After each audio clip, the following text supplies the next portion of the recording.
तो बच्चों आज तुम्हें बताने जा रहे हैं हम भिक्षुक के बारे में, उसका सारांश, जिसके रचयिता हैं सूर्यकांत त्रिपाठी निराला जी।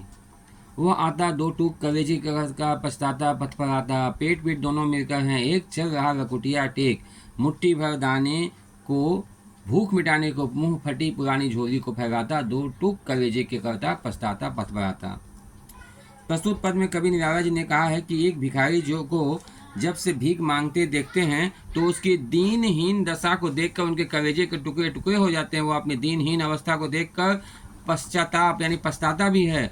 वह रकुटिया यानी लाठी के सहारे धीरे धीरे चलता है। उसकी पेट पीठ एक हो गए हैं, यानी कि वह कई दिनों से भूखा है। थोड़े से भोजन के लिए उसे दर दर की ठोकरें खानी पड़ रही है। उसके हाथ में एक फटी पुरानी झोली है जिसे वह सबके सामने फैलाता हुआ भीख मांग रहा है ताकि वह अपना पेट भर सके।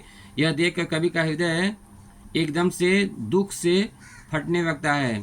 यह दरिद्रता को देखकर पछताता रहता है। कवि कहते हैं कि हमें उन्हें कुछ न कुछ देकर उसकी मदद करनी चाहिए ताकि उसकी आशा निराशा में न बदले।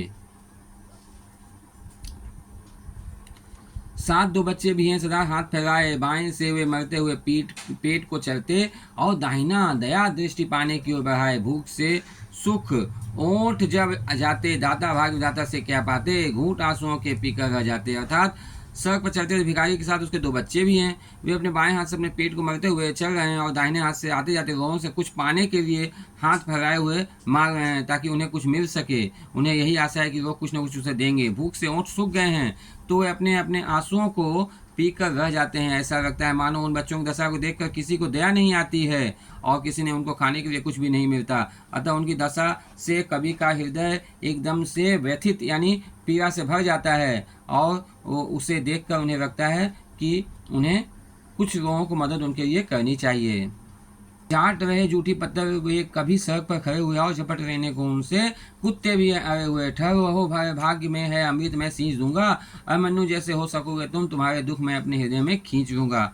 अर्थात कवि कहना चाह रहे हैं कि भूख से व्याकुल भिखारी और उसके दोनों बच्चे जब रास्ते से गुजरते हैं तो सड़क के किनारे जूठी पत्थरों को देखकर उनका मन उनसे रहा नहीं जाता और वे अपनी भूख मिटाने के लिए उस पत्थरों को चाटते लगते हैं और वे भी गली के कुत्ते को के साथ जूठी पत्थरों को चाटने के लिए रहने लगते हैं।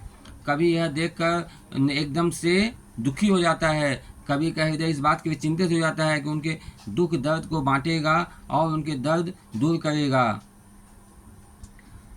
प्रस्तुत अंश में कवि यह भी कहते हैं कि यदि संघर्ष करें तो दृढ़ संकल्प करके वह जीवन के कष्टों को मिटाकर अपने लिए नया पथ बना सकता है। वह अभिमन्यु की भांति अकेले ही सारी बाधाओं को झेल सकता है। अंत में कवि भावुक होकर कहते हैं कि वह ऐसे भिक्षुक के दुखों को खींच कर अपने हृदय में रखना चाहते हैं और अपने हृदय की सारी संवेदनाओं को देकर बदले में उसे सुखी और तृप्त देना चाहते हैं।